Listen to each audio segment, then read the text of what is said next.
What happens when Hollywood royalty becomes the centerpiece of a real-life murder mystery?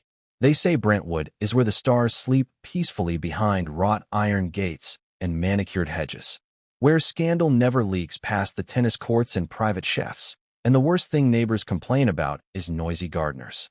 But on the morning of Sunday, December 14th, all that changed. Before we continue, please hit the like button, subscribe to the channel, and turn on the notification bell for updates.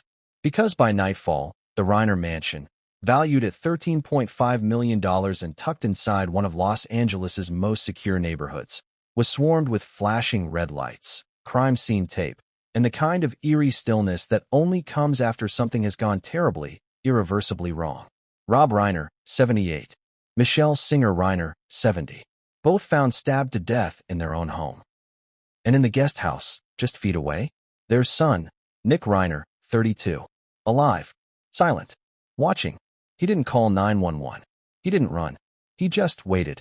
For what? No one's entirely sure. But here's what we do know. When their daughter Romy Reiner, just 27 years old, arrived at the estate to check on her parents, what she saw was so disturbing, she couldn't even speak to the first officers on the scene. She simply pointed at her brother and whispered 7 words that would define this case. There's something wrong with him. Always has been. And then she added, he should be a suspect. How does a family collapse from the inside out?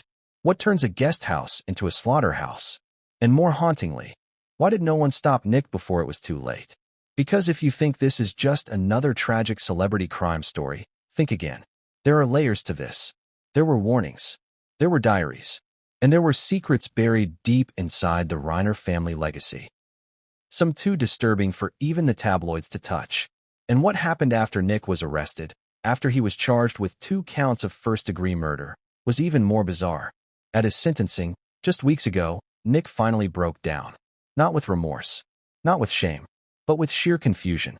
In a courtroom packed with press, attorneys, and the shattered remains of his own family, Nick looked around, eyes glassy, hands trembling, and asked the judge just one question. How am I going to live? Now, let's pause for a second. Because that line, those 6 words, set the internet on fire. Reddit threads exploded. TMZ posted it in bold. And late-night hosts began asking the same question that's probably crawling into the back of your mind right now. What happened to Nick Reiner? Because this wasn't some unknown drifter. This was a Reiner, son of one of Hollywood's most beloved actors and directors. Rob Reiner directed Stand By Me. When Harry Met Sally, the American president. He was meathead from All in the Family. He helped shape American cinema. Michelle was no less powerful. A screenwriter. A producer. The quiet engine behind Rob's success for decades. Together, they were seen as untouchable. Classy. Kind. Respected by everyone from Ron Howard to Oprah. So what could possibly drive their own son to be found in the backyard, just yards away from their mutilated bodies, and say nothing? And what does Romy know that the rest of us don't? Because since the murders, she's disappeared from the public eye. Deleted social media. No interviews. No statements. Except one heartbreaking quote captured as she was leaving the courtroom after Nick's sentencing. They knew. We all knew. But we kept pretending. Now let that settle for a moment. We all knew. But about what exactly? Was Nick a ticking time bomb? Did his parents ignore the red flags? And most terrifying of all, did they see it coming? We'll dig into that. Because what you're about to hear includes unearthed excerpts from Nick's personal journal, where he writes about revenge, voices, and sacrifice.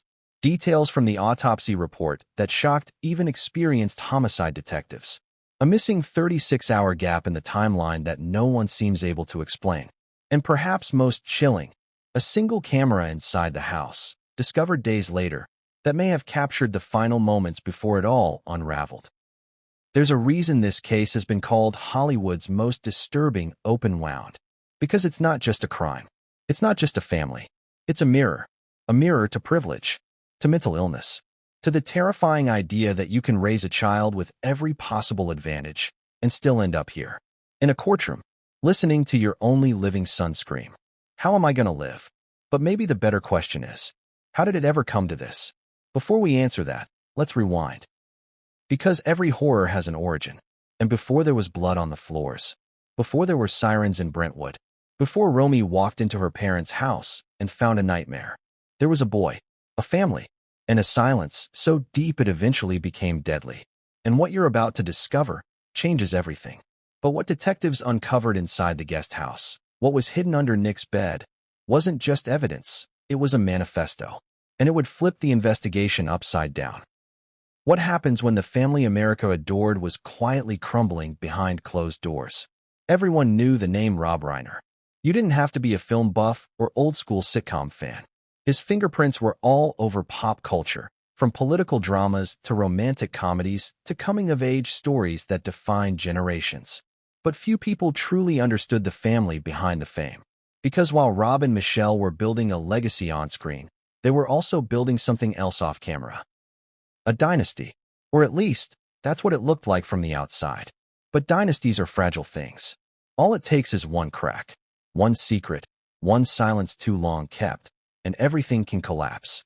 Loudly, violently. And that's exactly what happened to the Reiners. Let's rewind. Rob Reiner was born into Hollywood royalty. Son of Carl Reiner, one of the original kings of comedy, Rob practically had a director's chair waiting for him in the delivery room. He grew up surrounded by legends. Mel Brooks, Dick Van Dyke, Norman Lear. His childhood wasn't a typical one, but it gave him a gift, timing. By the time Rob landed the role of Meathead on All in the Family, he wasn't just playing a part. He was cementing his place in America's living rooms. Then came the director's chair, and Stand By Me, and When Harry Met Sally, and A Few Good Men. He didn't just make movies. He made moments. And standing beside him through it all, quietly but powerfully, was Michelle Singer, a screenwriter, a collaborator, a mother, a mystery to most of Hollywood. Where Rob was public, Michelle was private. While Rob gave interviews and smiled on red carpets, Michelle was at home, handling what she often called the real work. And part of that real work was raising their children. First came Nick, then Romy. To outsiders, the family was picture perfect. The home in Brentwood, the charity events, the glowing magazine spreads about Hollywood's most grounded couple. But behind the hedges of that $13.5 million estate, things weren't so simple, especially with Nick. From the time he was little, Nick was different. Teachers described him as brilliant but distracted. Nanny said he was sweet but moody. Friends? They weren't always sure what to say. He could be charming, genuinely funny, a natural performer, just like his father. But he could also be angry, withdrawn, explosive. And the worst part? No one could predict when it would happen. One minute he'd be telling jokes at dinner. The next, throwing a plate against the wall because someone laughed too loud. He was, as one former tutor put it, a boy with too many emotions and not enough breaks. But in Hollywood, bad behavior is often excused, especially when your last name is Reiner. Nick was enrolled in the best private schools LA had to offer. Uniforms, manicured campuses, counselors who spoke in whispers. But school after school, the story repeated. Disruptions, detentions, sudden withdrawals. He's just artistic, Michelle would say. He's misunderstood, Rob insisted. He'll grow out of it. But he didn't. He grew into it. By the time Nick was 16, he was experimenting with pills. Not the kind from a pharmacy, either. Oxy, Xanax, Vicodin, the cocktail of choice for LA's lost boys. At 17, he was in rehab, quietly. No press releases, no family statements. Just a brief trip to Europe to explain his absence. When he returned, he was thinner, quieter, a little twitchy, but he was back, at least physically. Michelle, always the lioness, kept him close. She installed new locks. She removed sharp objects. She hired a private counselor who was paid in cash. She thought she was keeping him safe. But maybe, just maybe, she was also keeping them safe from him. Still, in public, the family shined. Rob was directing. Michelle was producing. Romy was exploring acting and art. And Nick? He was writing. Screenplays, mostly. Dark. Violent. Introspective. One was about a son who kills his parents because they've stolen his ideas. Another followed a man who believes his family is conspiring to poison him. At first, they were brushed off as cathartic. Art is therapy. A boy working through his demons on the page. But now, after the murders, they don't read like fiction anymore. They read like warnings. And here's where the contradiction becomes unbearable. Because Rob and Michelle were known for their activism. They marched for civil rights, fought for free speech, donated to mental health initiatives. They were the good ones in Hollywood, the parents who cared. So how could they let this happen under their own roof? How could two people so attuned to the world's injustice be so blind to what was happening inside their own home? Or were they? What if they weren't blind at all? What if they saw it, felt it, knew it? What if the guest house wasn't just a gesture of generosity, but a barrier, a soft form of exile? Keep Nick close, but not too close. Give him space, but watch from afar. Because here's what no one talks about. Rob and Michelle didn't just let Nick live in the guest house because he needed independence. They insisted on it. Even when he begged to move back into the main house, they said no. He was 32. No job, no relationship, no ambitions left. But he had a roof over his head, a roof his parents controlled. And control was something they clung to, silently, stubbornly, until the very end. But control can't stop rage. It can't stop delusion, or resentment, or whatever twisted narrative was building in Nick's mind, day after day, night after night, in that quiet guest house. A guest house that wasn't searched until after the murders. A guest house where police found something that would reframe everything. A locked drawer, a set of bloodstained clothes, and beneath the mattress, a journal, written in Nick's handwriting, page after page. Some of it read like poetry, some like confessions, some like blueprints, and one line, in particular, sent chills through investigators. The script is written. The final act begins. Suddenly, the prosecutors weren't just looking at a crime. They were looking at premeditation. But before we dive into the guest house, and what exactly Nick documented in that twisted manifesto, we have to look at one more relationship. The one between Nick and his younger sister, Romy. Because if the Reiner family had a last line of defense, it was her. And Romy, she saw it all, heard it all, felt it long before anyone was willing to speak it out loud. But what she didn't know was that she'd be the one to find their bodies. And when she walked through that open front door on December 14th, she thought she was going to Sunday brunch. Instead, she stepped into a nightmare. But what she found upstairs, what she saw in that master bedroom, would haunt her for the rest of her life and spark a 911 call that tore the Hollywood illusion to shreds. What do you do when the child you love becomes the person you fear the most? That's the question Rob and Michelle Reiner found themselves silently asking, over and over again, for years. But no one said it out loud. Because how do you confess that you're afraid of your own son? In Hollywood, where images matter more than truth, you learn to mask everything. Smile on the red carpet. Hug tight for the cameras. But behind those flashes, behind that forced laugh, was a boy unraveling. And two parents running out of answers. Nick Reiner was born into the golden glow of celebrity. He never knew struggle, never knew obscurity. He grew up surrounded by powerful voices. Morgan Freeman calling the house. Steven Spielberg sending gifts. Movie stars casually walking through the kitchen while Nick, still in pajamas, played with action figures in the living room. For most kids, that would be a dream. For Nick, it was a cage. From early on, he didn't fit in. Other kids adored his dad. Nick resented it.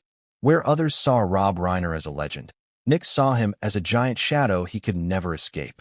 That's where it started, the quiet war between father and son. By age 9, Nick had already been suspended twice. Once for biting another child. Another time for locking himself in the school bathroom and refusing to come out for hours. The counselors said emotional dysregulation. The teachers said he needs help. But the Reiners? They said he's just sensitive, gifted. Because that's what rich, powerful parents do, right? They don't fix the problem, they reframe it. They told themselves he was misunderstood, that he saw the world differently, that his anger was a sign of brilliance. But inside that house, things were getting worse. Nannies didn't last long. Housekeepers complained about Nick's tantrums. One even quit on the spot, claiming he found Nick cutting the heads off dolls in the backyard and laughing. Still, Rob and Michelle stayed quiet. What were they going to do? Call the police on their son? Expose him to the same media machine they had spent their careers navigating so carefully? No, they doubled down. Therapists were brought in. Nick was placed in a prestigious therapeutic boarding school in Utah for troubled but talented teens. And for a little while, things improved. He started writing short stories, plays, poems filled with themes of isolation, betrayal, and rage. One piece he wrote at 14 was titled, "The House with No Doors." It was about a boy locked inside a mansion by parents who said they loved him, but never listened. Sound familiar? His teachers said he was brilliant. But brilliance doesn't cancel out pain. Or madness. By 15, he had his first documented panic attack. At 16, he was caught with OxyContin. At 17, he overdosed. That's when Michelle snapped. She took him to a clinic in Arizona under an assumed name. No press. No leaks. Just a desperate attempt to clean him up before the family shattered. Rob stayed behind, working, meeting with producers, juggling his new film project while trying to pretend nothing was wrong. But everything was wrong. Because Nick didn't get better. He got sneakier. He learned to say the right words. He learned to cry on command. He learned that if you say, "I'm sorry," enough times, they let you back in. And that's exactly what happened. He came home, clean-shaven, soft-spoken, carrying a leather-bound journal he claimed was filled with recovery plans. It was filled with drawings. Gruesome ones. Eyes scratched out. Faces melting. One image, a crude sketch of a man and woman with knives through their chests, would become disturbingly prophetic. But at the time, Michelle told friends it was just dark art. She even laughed about it at a dinner party. "We have the next Tim Burton on our hands," she joked. No one laughed now.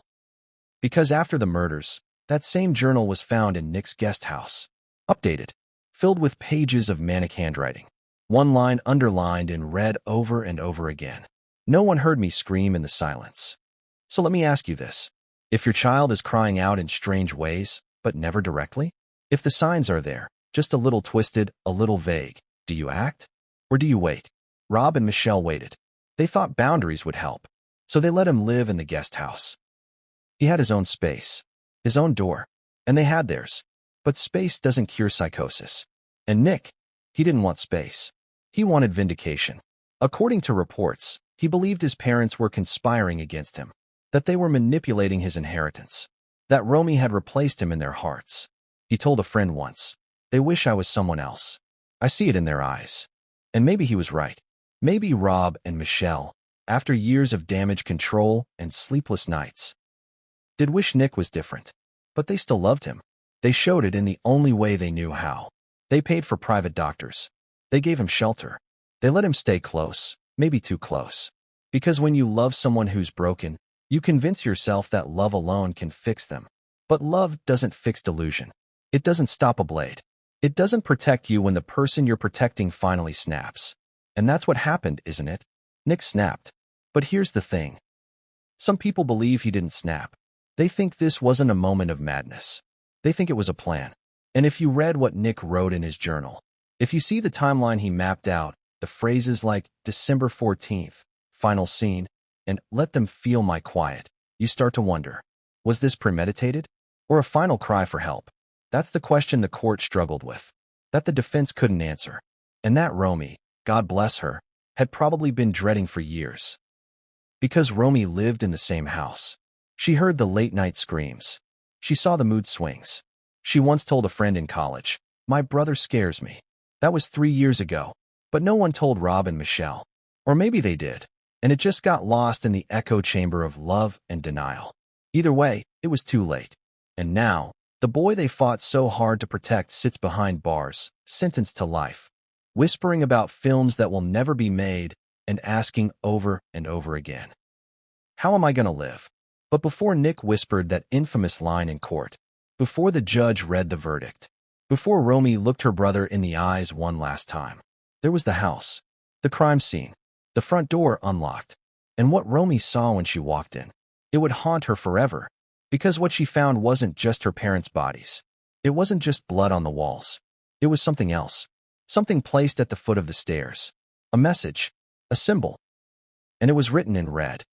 Why would two wealthy, intelligent parents let their mentally unstable son live just steps away from their bedroom? Unsupervised, unmonitored, and heavily medicated. That's what investigators kept asking themselves as they moved through the immaculately landscaped grounds of the Reiner estate, eyes scanning every square inch for missed clues. The mansion itself was pristine, quiet, controlled, everything in its place, except for the bodies upstairs. But outside the main house, Tucked behind a row of eucalyptus trees and shielded by a decorative lattice arch, stood the guest house. At first glance, it was charming. Cozy. A perfect bachelor pad for a 32-year-old trying to find himself. But inside, it was chaos. Dark curtains drawn tight, a flickering floor lamp, and the overwhelming stench of something that wasn't quite rot, but close. It smelled like rage, like isolation, depression, and too many sleepless nights. The walls were littered with pages, ripped out of notebooks, taped up with care. There were scribbles, drawings, countdowns. One wall, painted black, had a single word etched into it over and over again. Why? Investigators took photos. They bagged every item. But one drawer, locked, heavy, and hidden beneath a false panel, held the most damning evidence yet. Inside was a tangle of clothes, a bloodied t-shirt, black latex gloves, a kitchen knife that didn't match any set from the main house. And under it all, a leather-bound journal. Nick's.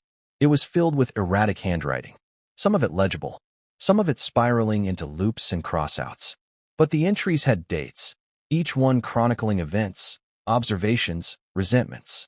He wrote about the way his mother looked at him, the tone in his father's voice, how Romy's success felt like betrayal. But what disturbed detectives most was that Nick didn't refer to his parents by name.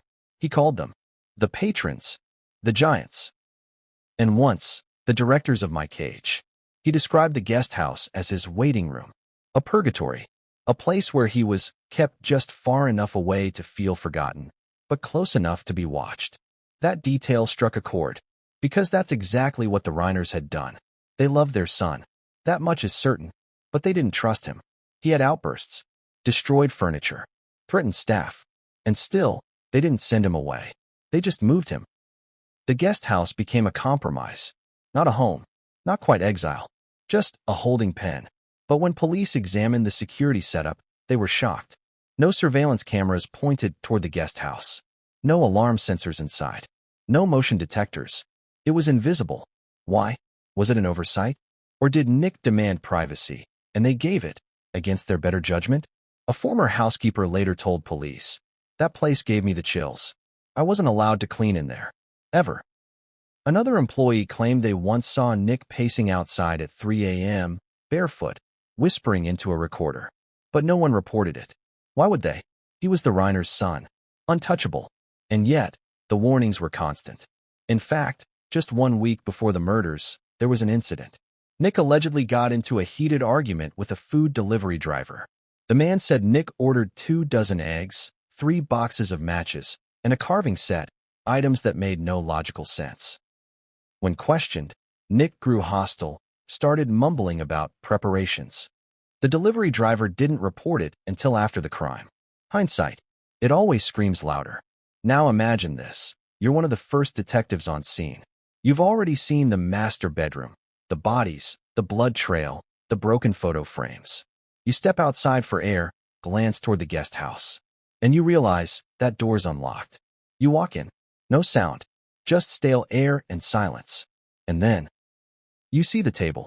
A fold-out tray positioned neatly in the center of the room, with a single object on top, a VHS tape, labeled in red marker. The final cut. Investigators were stunned. They didn't touch it at first. Waited for forensics. Waited for legal clearance. When they finally played it back, what they saw wasn't a confession. It was worse. It was a monologue. Nick, staring straight into the lens. Calm. Articulate.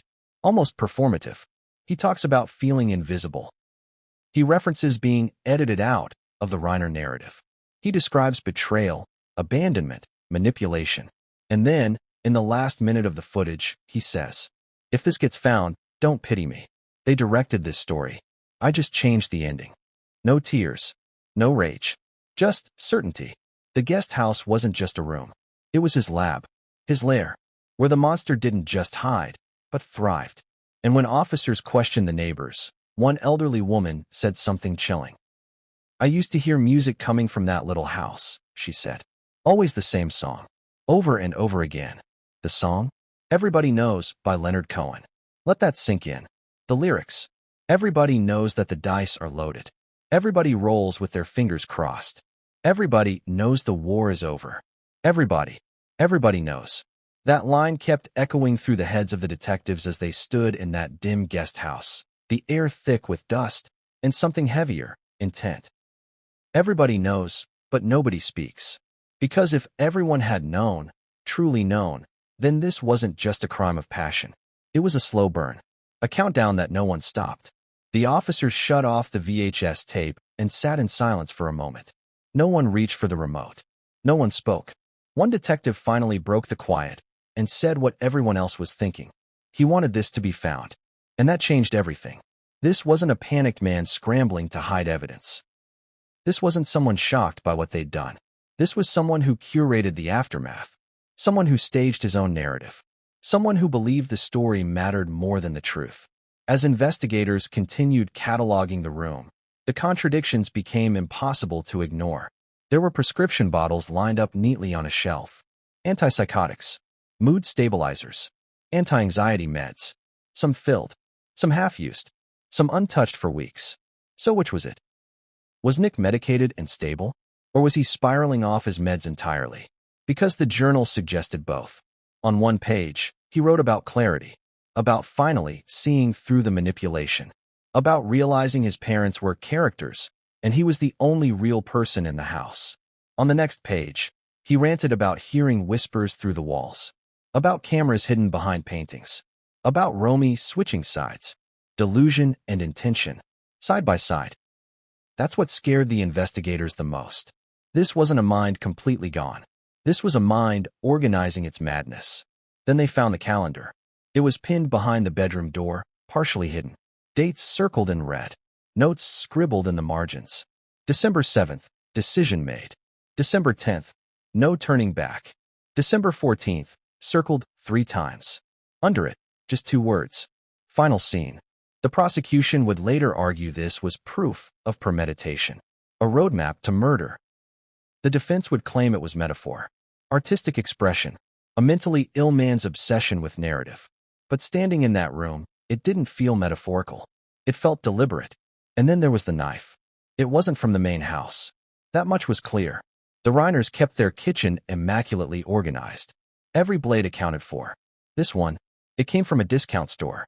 Paid for in cash. Untraceable. Why would Nick need an untraceable knife if this wasn't planned? That question would hang over the case like a storm cloud. Outside, Romy sat in the back of a patrol car, wrapped in a blanket she didn't remember putting on. She stared straight ahead, eyes hollow, answering questions in a voice so flat it scared the officers more than tears ever could. When they asked her about the guest house, she swallowed hard. "I wasn't allowed in there," she said. "None of us were. Not really. Not really." Because even family members sensed it. That invisible line. That feeling that stepping too close meant stepping into something dangerous. She admitted that weeks before the murders, she'd begged her parents to move Nick out. Somewhere else. Anywhere else. Her mother had sighed. Her father had changed the subject. "He's our son," Michelle had said. "We don't abandon family." Romy didn't argue. She just nodded. And then she packed her bags and stayed away. The guest house, it turned out, wasn't just a place Nick lived. It was a place everyone else avoided. A psychological quarantine zone. But here's the thing no one wanted to admit. Avoiding the danger didn't remove it. It just concentrated it. Like pressure in a sealed container. And eventually, pressure explodes. As night fell on the estate, detectives walked the path between the guest house and the main house. It took less than 30 seconds. 30 quiet steps. No obstacles. No alarms. 30 seconds from isolation to intimacy. 30 seconds from rage to murder. One investigator timed it twice. Then again, he shook his head. This was too easy, he muttered. And maybe that was the most tragic part of all. Not that Nick lived there. Not that he was sick. Not even that the signs were ignored. But that when the moment came, when whatever voice or plan or resentment finally pushed him over the edge, there was nothing stopping him. No locked doors. No guards. No final barrier. Just a short walk through the dark. Later that night, as Nick was led away in handcuffs, he didn't resist. He didn't cry. He didn't ask about his parents. He asked one question. "Did you get the tape?" When the officer didn't respond, Nick smiled faintly and looked back toward the guest house. As if he knew, the story had already been told. But the guest house wasn't the end of the trail. It was the beginning. Because as investigators started reconstructing the timeline, something didn't add up. The official cause of death was multiple sharp force injuries. The manner of death was homicide. The date of death was listed as Sunday, December 14th. But evidence suggested something else. Something unsettling. There were signs the attack may have happened earlier, that the bodies may have been moved, that the house may have been staged. And if that was true, then what happened during the missing hours, before Romy arrived, before the police were called, would become the most disturbing mystery of all. Because if Nick wasn't alone during that time, then the story wasn't finished yet. And what happened next would force everyone to ask a terrifying question. What if the murders weren't the final act? What if they were only the beginning? What if the most terrifying days don't begin with screams, but with silence? December 14th didn't arrive with thunder or warning. It arrived the way most tragedies do, quietly. The sun rose over Brentwood the same way it always did. Soft light slipping through palm trees. Sprinklers ticking on and off. Joggers moving past gated homes without a second glance. Inside the Reiner estate, nothing looked wrong. No broken windows. No alarms blaring. No frantic phone calls. Just a house standing still. Investigators would later say this was the most unsettling part. Not the blood, not the bodies, not even the brutality, but how ordinary everything seemed before it all collapsed. According to phone records, Rob Reiner checked his email just after 7:30 a.m. A routine thing. He'd been corresponding with a producer about a possible documentary project. Nothing urgent. Nothing emotional. Just work. Michelle's phone showed a brief text exchange with a close friend around 8:05 a.m. It was casual. Warm. She mentioned brunch plans. Said she'd see how the day unfolds. Those words would echo later. Because the day did unfold. Just not the way anyone expected. Neighbors reported no disturbances that morning. No shouting. No raised voices. One man said he heard music playing faintly, something classical, drifting through the air, but that wasn't unusual. The Reiners often played music on Sundays. Another neighbor said he saw Rob walking in the backyard around 9 a.m., coffee mug in hand, talking animatedly on the phone. He looked relaxed. Alive. That sighting would become crucial. Because by early afternoon, everything went dark. There were no outgoing calls from Rob or Michelle after 9:42 a.m. No texts. No emails. No activity. It was as if the house had gone offline. Romy was supposed to arrive around noon. They had tentative plans, nothing formal. Just family time. She was used to last-minute changes with her parents, so when she didn't hear back, she didn't panic right away. She waited. She drove. She told herself everything was fine. But as she pulled into the driveway just after 2 p.m., something felt off. The front gate was open. That never happened. Rob was meticulous about security. The gate stayed shut unless someone was expected, and Romy knew they were expecting her. She parked anyway. As she stepped out of the car, the silence hit her first. No music. No voices. No movement. Just the faint hum of electricity and the rustle of leaves. She called out, "Mom." Nothing. She tried again. Louder. Still nothing.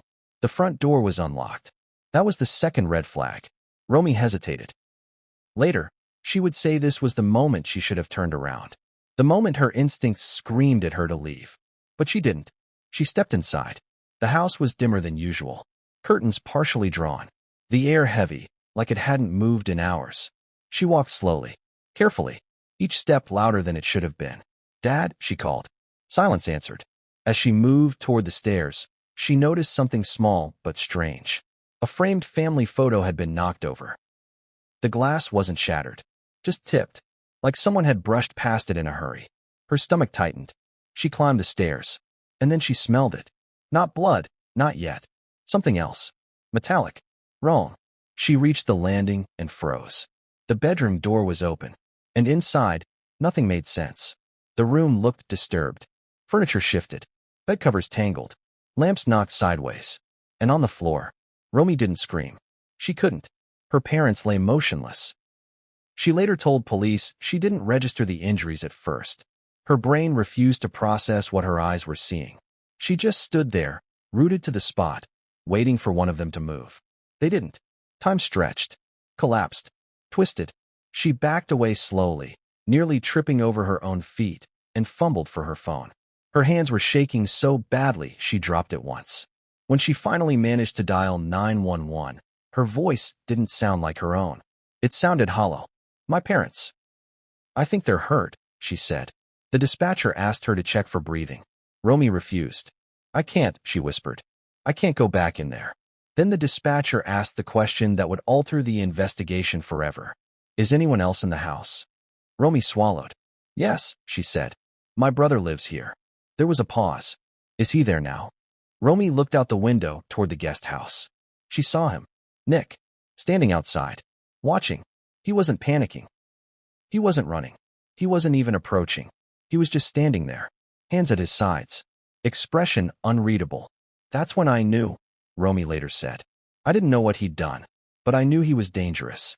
When officers arrived minutes later, Nick didn't resist. He didn't ask about his parents. He didn't ask about Romy. He asked one thing.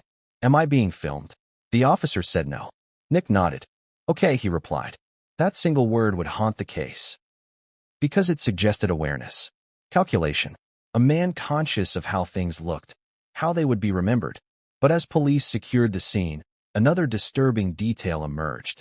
The coroner would later estimate the time of death as earlier than originally assumed. Not early afternoon, not even late morning, possibly mid-morning, which raised a terrifying question. If Rob had been seen alive around 9 a.m., and the estimated time of death was shortly after, then where was Nick during that window? And more importantly, what happened in the hours before Romy arrived? Because there were gaps, big ones. Rob's phone was found in the bedroom, but wiped clean of recent call logs. Michelle's smartwatch showed elevated heart rate, then nothing. And there were signs, subtle but undeniable, that the scene may have been altered.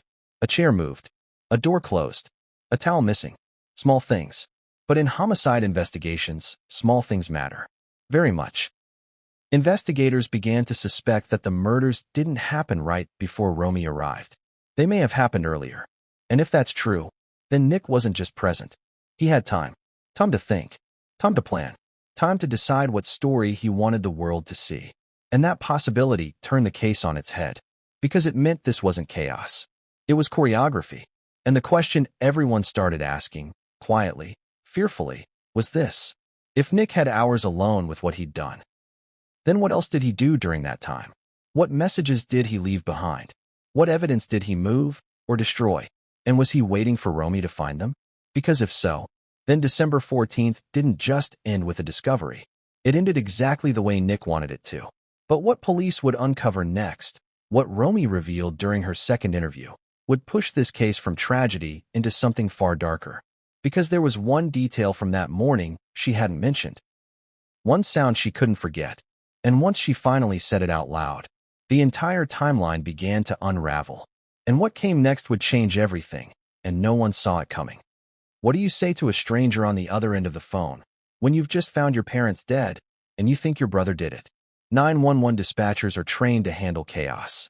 Screaming, crying, blood, panic. It's part of the job.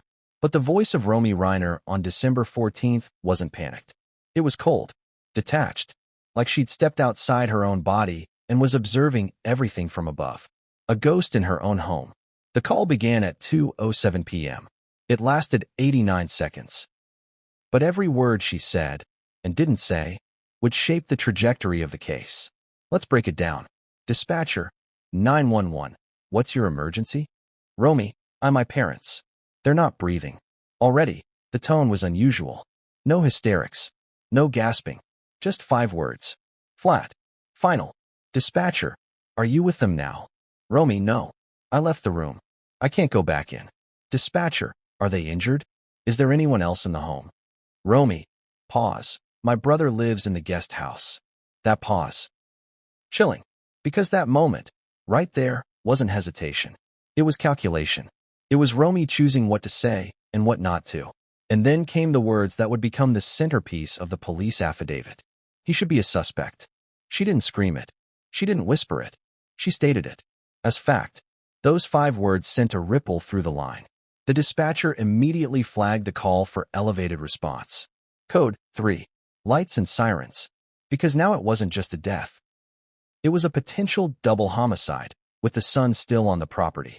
Romy waited outside the house, arms crossed tightly, eyes locked on the guest house. When officers arrived, she pointed, slowly, mechanically, at the small house tucked behind the trees. "He's in there," she said. Nick emerged seconds later, as if summoned. No resistance, no fear, no confusion, just presence. That's what shook officers the most. They expected a scene, a breakdown, a desperate man pleading his innocence. Instead, they got a man who looked like he'd been waiting for them. But let's go back to Romy. Because after the initial chaos, once the bodies were confirmed, once Nick was in cuffs and the house was sealed off, she was taken to the station. And that's when she told detectives what she really meant by he should be a suspect. According to the official report, Romy began her interview by apologizing. Not for herself, but for saying too much. Or maybe not enough. "It's just hard," she said. "Because we knew. We all knew." The detective asked her to clarify. Knew what? Romy took a long breath. That he was going to do something. Eventually. That line. It would set the internet on fire once the transcripts leaked. Because it implied foreknowledge. Which raised the question. If everyone knew Nick was dangerous, why was he still living there? Romy explained it like this. Mom never gave up on him. Not once. Even when he threw things. Even when he said awful stuff. She just kept hoping. Dad too. But he was scared, I think. He never admitted it, but I saw it. She described nights when Nick would scream at shadows. Mornings when he wouldn't come out of the guest house for days. Rants about surveillance, betrayal, coded messages in TV commercials. They thought it was mental illness, Romy said. But it started to feel like something else. Like he enjoyed making people uncomfortable.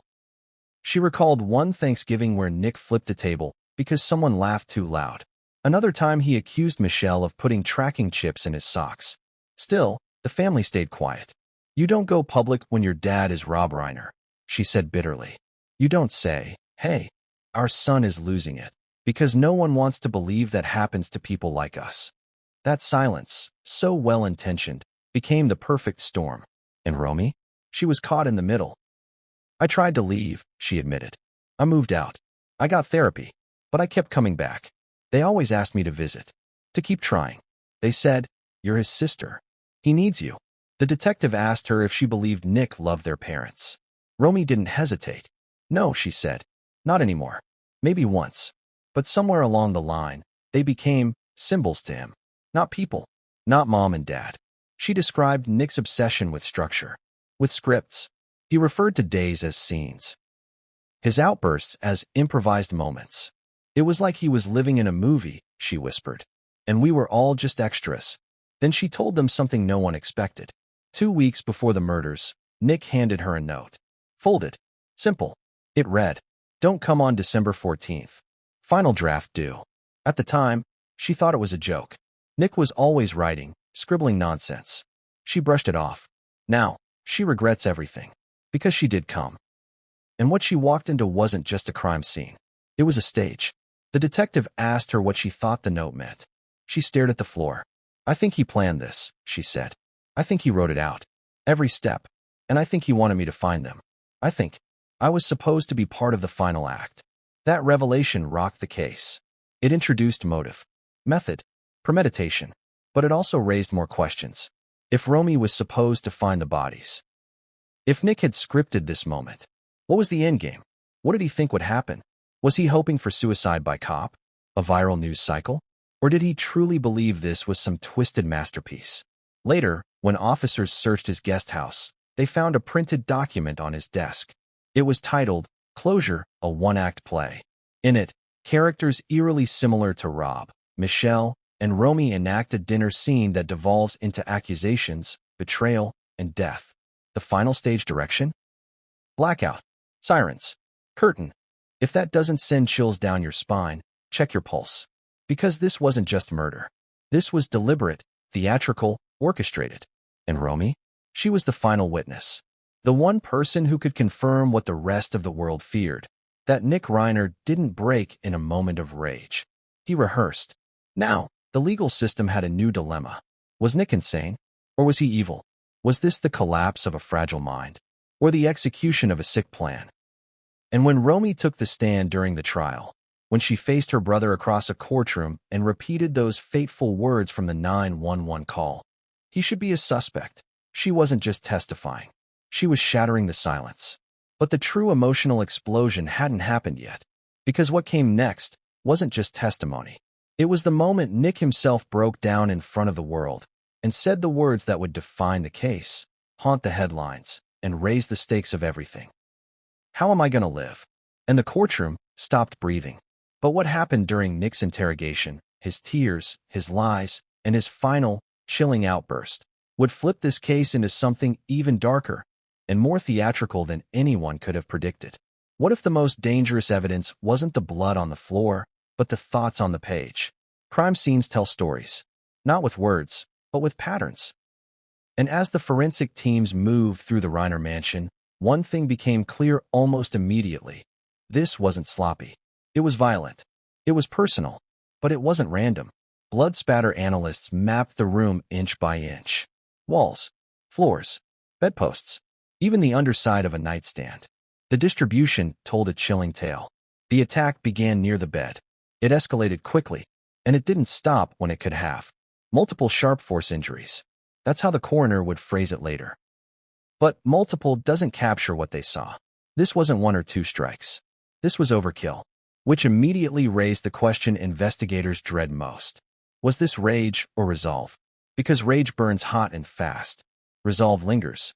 The wounds on Rob Reiner suggested he'd try to get up. There were defensive injuries, cuts on his hands, forearms raised instinctively to block blows.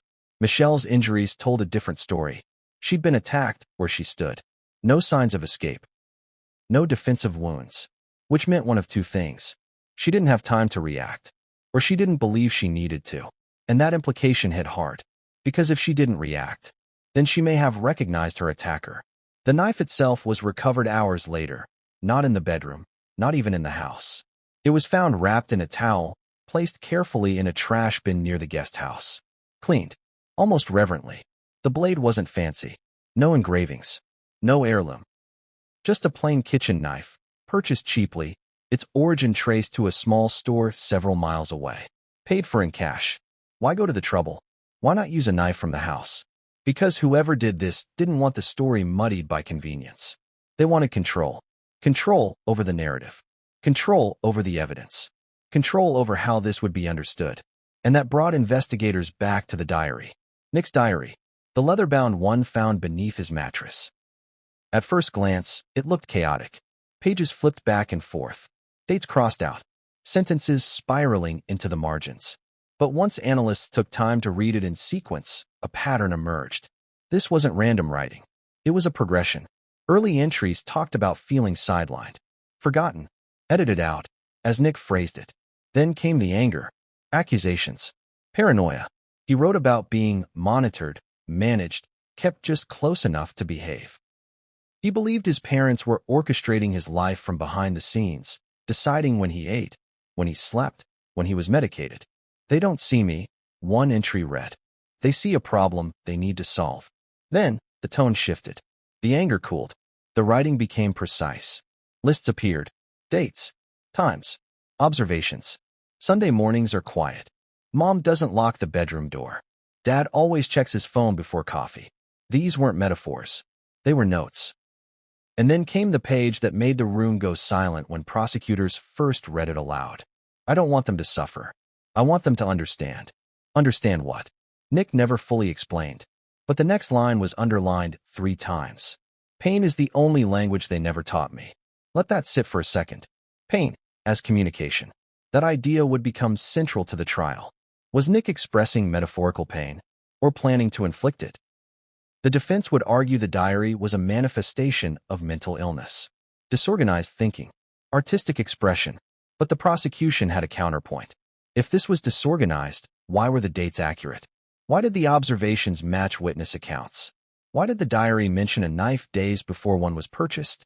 One entry simply read, "Blade solves what words can't." No poetry, no symbolism, just a statement. And then there was the final section. The last 10 pages were different. The handwriting was steadier, the ink darker, the sentences shorter. It read like someone who had made a decision. I've tried everything else. I waited. They didn't change. Neither can I. The final entry was timestamped December 13th, the night before the murders. It read, "Tomorrow the noise stops." That was it. No signature. No explanation. Just a full stop. Investigators compared that entry to Nick's phone data. At 11:42 p.m., he stopped using his phone entirely. No texts. No internet. No calls. Almost like he didn't want digital fingerprints. Almost like he wanted to be alone with his thoughts. The blood evidence added another layer. There were no signs of forced entry.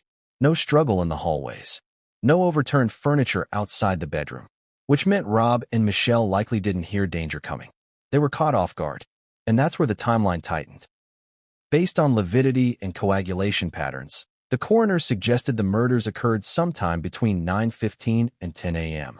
That matched the neighbor's sighting of Rob earlier.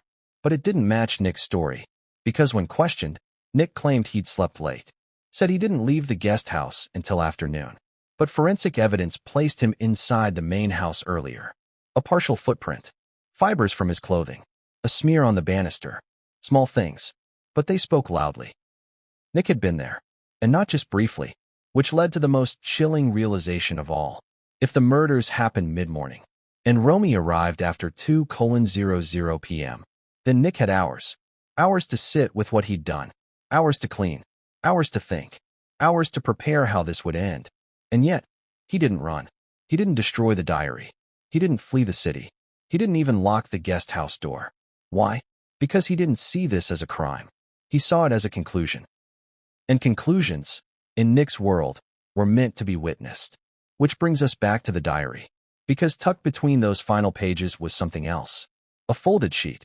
Typed. Not handwritten. A letter. Addressed simply to those who will judge. It wasn't an apology. It wasn't a confession.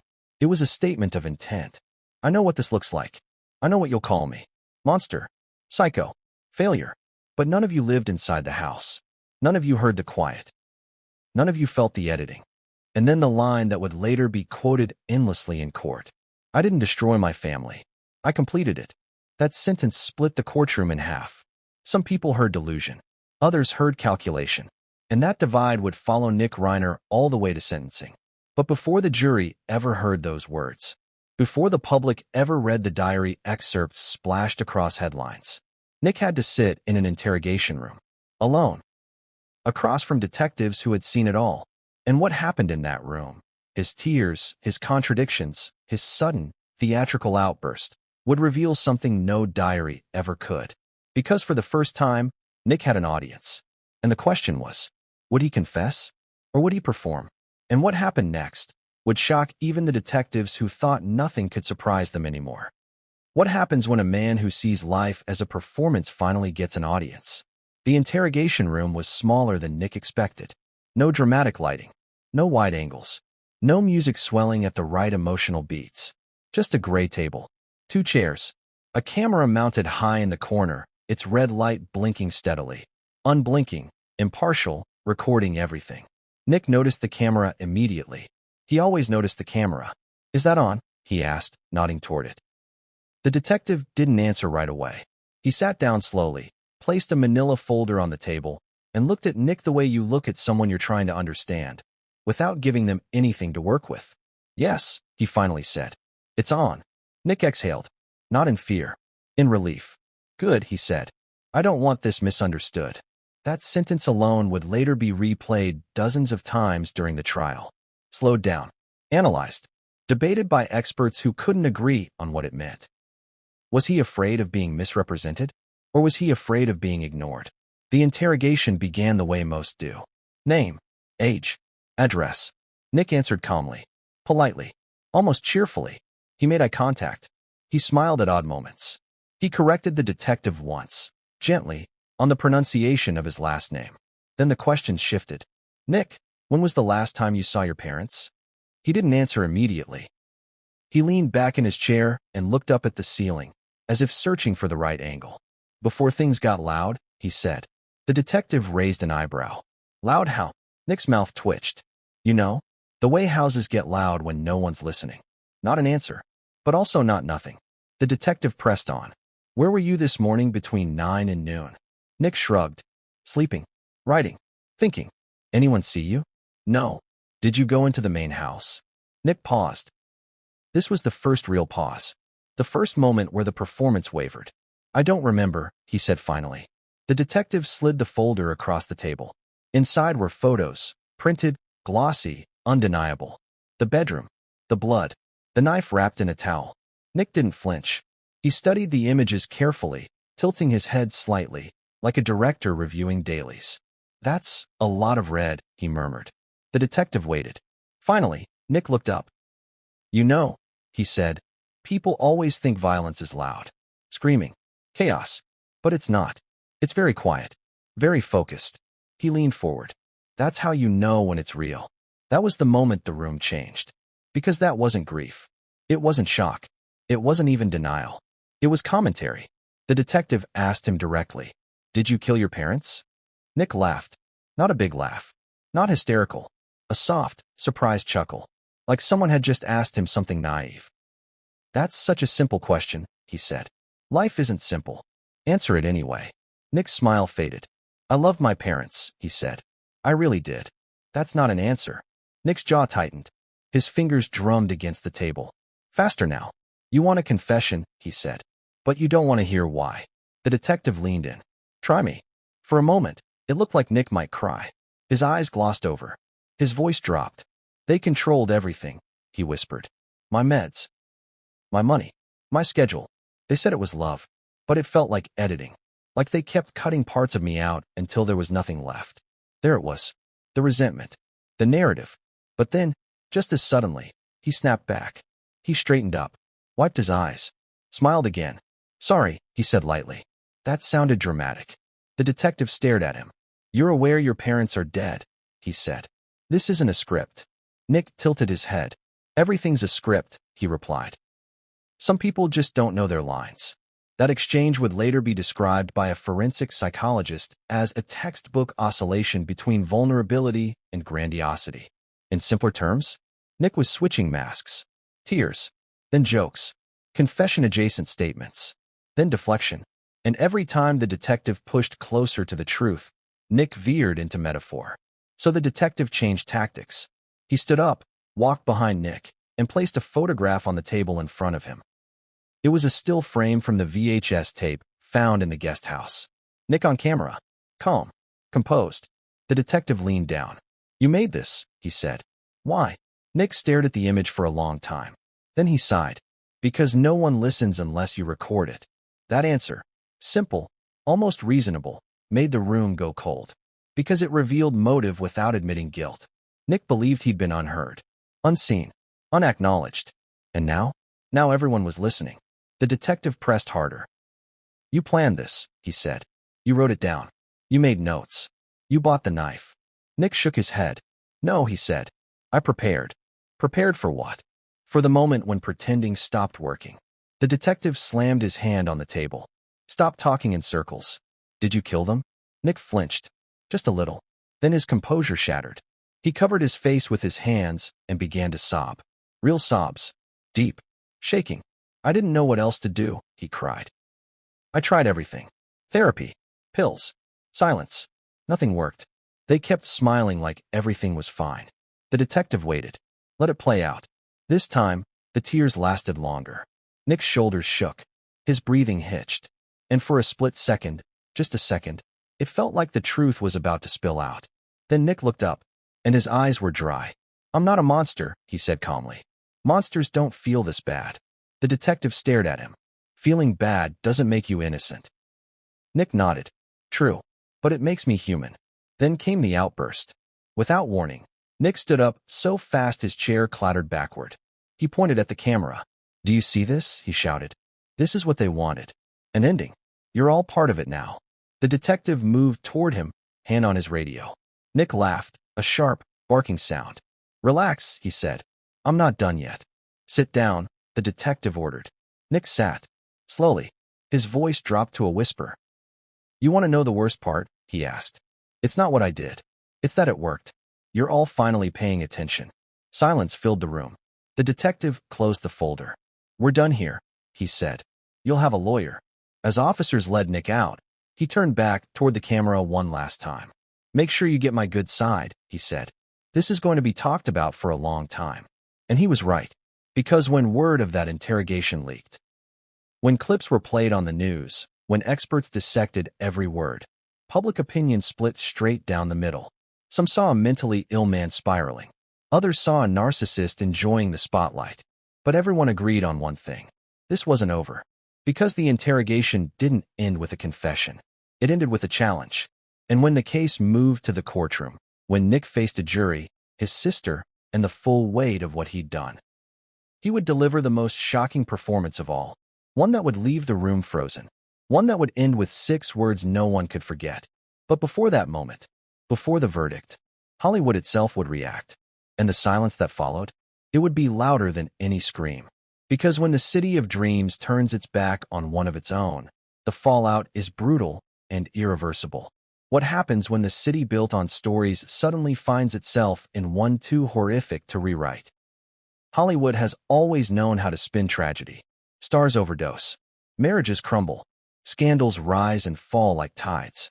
But this wasn't a scandal. This was a reckoning. And no one, not the studios, not the stars, not the fans, knew how to process it. Because Rob Reiner wasn't just a director. He was the director. The man behind A Few Good Men, Misery, Stand By Me, The Princess Bride. He made icons, defined eras, gave voice to generations. He was the son of Carl Reiner, the father of films that lived forever. And now he was gone, murdered.